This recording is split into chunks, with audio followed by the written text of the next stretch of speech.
Hi! Welcome back to my channel. Good morning, guys. So, for today's video, mag-share lang ako ng our daily bread for July 2. So, entitled, Not Rushing to Prayer. So, ang pinaka-topic dito is yung, Be still and know that I am God. Though this is a Psalm 46, verse 10. Ayan. So, ayan. Samahan niyo akong basahin, guys, and mag-reflect tayo sama-sama. Ayan. So, sabi dito, Alice Kahulusuna recounts a story of how the Hawaiian people would sit outside their temples for a lengthy amount of time, preparing themselves before entering in. Even after entering, they would creep to altar to offer their prayers.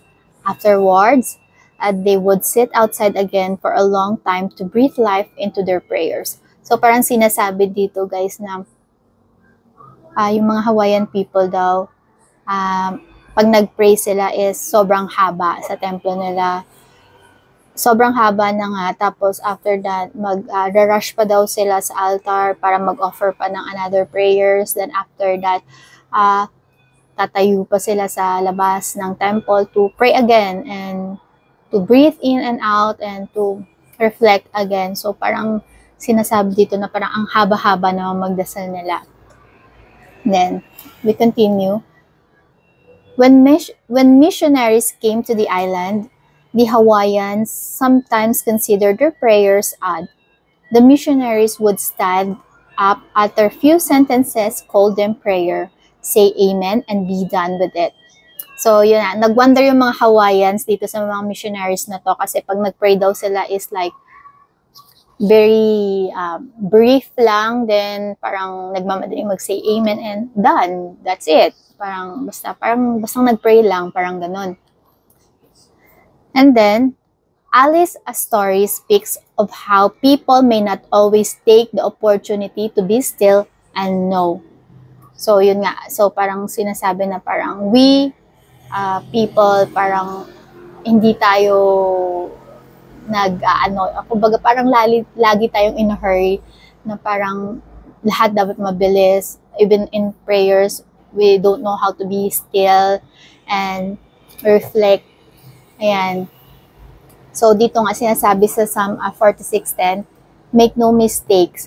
God hears our prayer. Sinasabi nga sa verse 46:10, be still and know that I am God. So, in Tagalog, guys, sinasabi niya, tumigil kayo at kilalanin ninyo na ako ang Diyos. Ako'y pararangalan sa mga bansa, ako'y papupurihan sa buong mundo. Ayun. So, where are we? So, make no mistake, God hears our prayers, whether they're quick or slow. But often, the pace of our lives mimics the pace of our hearts, and we need to allow ample time to God to speak into not only our lives, but the lives of those around us. So, parang sinasabi dito, guys, God's hear our prayer, quick or slow man yan, pero, and we know naman na even before we pray, God knows what our heart really says. Parang kilala tayo ni Lord bago pa natin sabihin. Parang mas, baby, can we please quiet?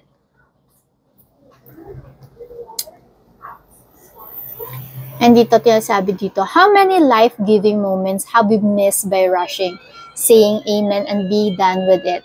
So, yan, parang sinasabi, sila nakaka-relate dito na parang how many times daw tayo na parang, yes, we say thank you, we say kumbaga, we say our gratitude, pero parang ang bilis lang, very brief lang lagi, and talagang parang lagi tayong in a rush. Ayan.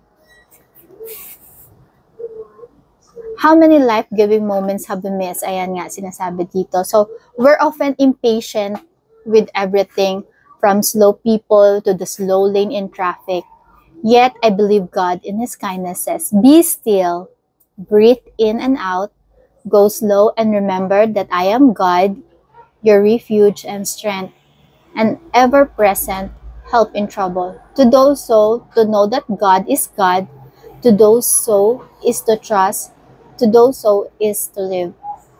So, yun na nga, guys. So, pagkakaintindi ko dito is, yeah, we ask many things to our God, and then parang napaka-impatient natin minsan kasi did God really hear our prayers? Did God really hears our prayers? Na parang impatient natin kasi parang dasal tayo ng dasal pero hindi naman narinig.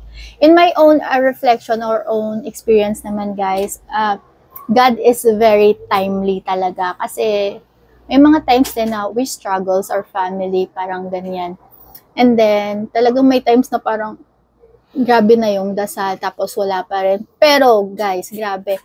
Iba din talaga si Lord kasi pag dumating naman yung kumbaga na-answer yung prayer mo, talagang very timing, as in very timely na parang, oh my gosh, thank you Lord. As in, yung kumbaga, walang-wala ka na tapos biglang, may bilang babagsak na blessing sa'yo. Talagang, wow, thank you Lord talaga. Ganun talaga siya ka-timing, guys. Kumbaga, alam ni Lord kung kailan niya ibabagsak yung blessing niya. Talagang kailangan lang natin, guys, be still nga. Kasi I am your God, your refuge and your strength. So, alam ni Lord ang pangangailangan natin. So, wag lang tayong mawala ng pag-asa. Be faithful lang sa Kanya, and we must learn how to wait, to be patient, and ayun nga, keep the faith lang talaga, guys. Kasi alam naman ni Lord lahat ng needs natin, lahat ng pangangailangan natin. Bago mo pa yan sabihin, alam niya na yan. Kaya tayo, we just stick lang to our prayers, to our faith for Him. Kasi our time will come then. So, ayun lang, that's it. So, that's our, ito yung mga pwede nating i-reflect, guys, ng mga question. Recall a time when you slow down and listen to God in your prayer time. Ayan. So, yan yung mga lagay nyo sa comments nyo, sa comment section natin. How did that feel? What action can you put into place to still yourself in God's presence and know Him?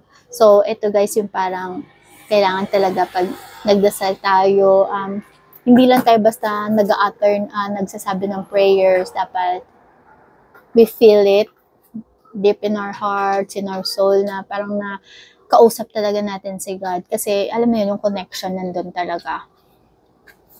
So, ayan. So, let's end this with, Father, thank you for being my ever-present help in good times and bad.